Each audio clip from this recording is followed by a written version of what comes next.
Alright traders, and welcome back to another video here on the Learn to Trade channel.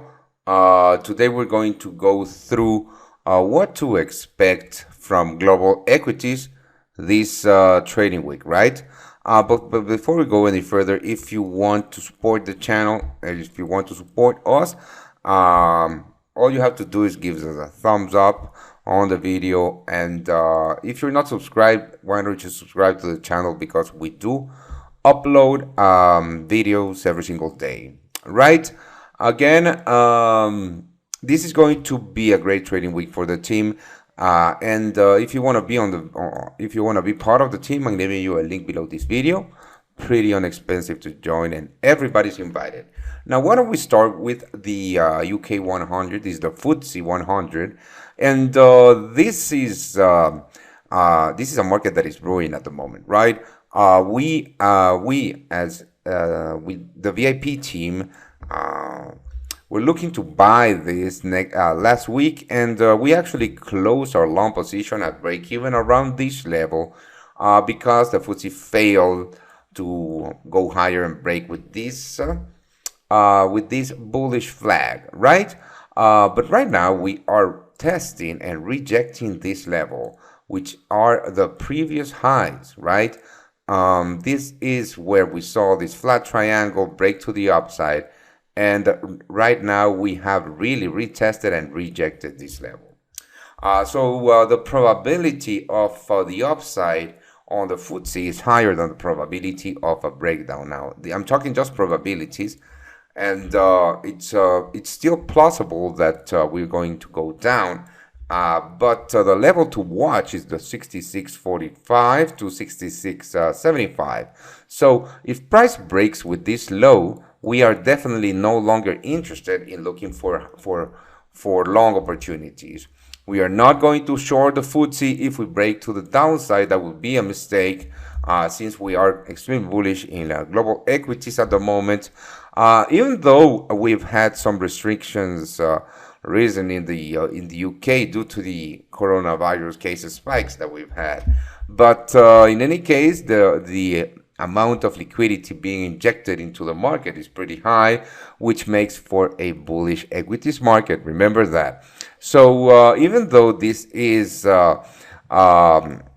this rally in equities is completely fabricated, it really doesn't matter where the bulls come from. What matters is to trade what we have in front of us, and what we're going to do is we're going to look for buy opportunities. Again, if the 66.45 to 66.75 doesn't hold and we break lower, we are no longer going to continue to look for buys at the moment, right?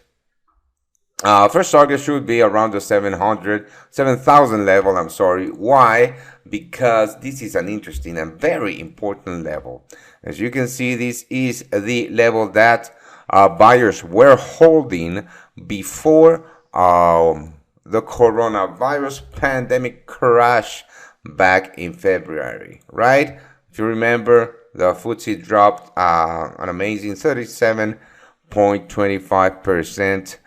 From the highs of the moves to the lows of the moves, and right now it has moved higher. And if you look at the 2-day chart, you could be looking at the daily chart. Every time the FTSE forms a long flag like the one we're seeing right now on the lower time frames, it breaks hard to the upside. Maybe today is going to be the day that we're going to see that, but I'm definitely not going to see anything until the London Open, right? So pretty much this is the make it or break it level on the FTSE. The DAX, however, the DAX is super in a no man's land, in the sense that we are trading in what seems to be a structure market, and what seems to be a bullish flag, but definitely the risk to reward on this trade or on this possible long position is really bad. So I'm definitely not looking for buys on the DAX at the moment unless we move lower. I would consider a buy at the retest of the 13,700 level, but The market opened pretty bullish, as you can see here, with a gap up that wasn't filled at all. And even if we fill that gap, it's going to take a lot of sellers to move price down. In my opinion, this buy zone was completely hit and miss for us, since we were not in front of our computers at the time for that buy opportunity. But in any case, I see no reason to be buying the DAX at any time soon, even though we are still very much bullish here. Now, the S&P 500 is again in a very retesting the top of that structure right here, like it did back in January 8th, before we rallied again. And in my opinion, this is a 4-hour chart. Let's go to the 1-hour chart. In my opinion, this buy opportunity in the S&P 500 already happened at the retest of the previous highs. Remember, with equities, you have always to look to buy dips at the previous highs. In confluence with us, some other levels. In this case, we have the weekly pivot in confluencing with this high. This was back in this buy again happened on Friday. I'm sorry, and the market has opened quite bullish again. Again, quite bullish. But if sellers decide to take matters into their own hands and close this gap, it's pretty likely that we are going to be retesting back this level again, the previous highs and the weekly pivot. So if that happens, I will definitely be sending that buy signal to our subscribers, VIP subscribers. If you want to get that one and trade with the team on an awesome risk to reward ratio here, because we will be risking about 100 pips for a 370 pips or ticks. So that's a great, almost a 1-to-4 risk to reward ratio, right? But remember that we are not going to be buying on blindly. There's a lot of confirmation that needs to happen before we decide to buy. So if you want to get on that signal, just subscribe with the link below this video. Now let's continue and let's look at the Dow Jones before we close this one out. Now again, the Dow Jones is quite interesting. This is my preferred buy scenario. Why? Because we are printing what seems to be a flat triangle, and a flat triangle is, in this case, bullish formation, right? Why? Because we are making higher lows, higher lows, higher lows, and we are making flat highs, right? This means that bulls are in control, but have failed a couple of times to break with the and this is the 31,200 to 31,250 level, right?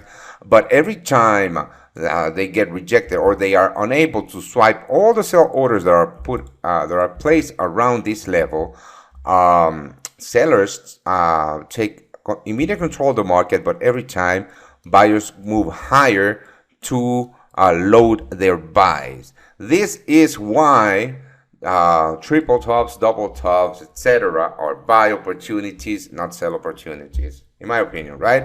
So what we're going to do here is we're going to wait for that breakout and retest of the 32.25, 31.250 to get on those buys. Why? Because Friday's buys are no longer in play, and again we opened quite bullish here. We haven't closed that gap still.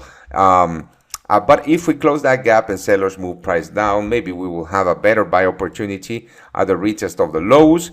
In any case, we are going to keep on monitoring this market, and it's pretty obvious that we are not going to get any direction on the Dow Jones until the U.S. Open. Maybe we'll get some kind of direction pre-market, but it's still very unclear. In any case, heads up to that 3900 level for a pullback and bounce, and that 31,250 for a breakout and retest. In any case, we are bullish, looking for buys, never sells. fundamentally speaking, we are very much bullish equities. So again, if you want to get on those signals, just subscribe with the link below this video. It's pretty inexpensive to be part of the winning team.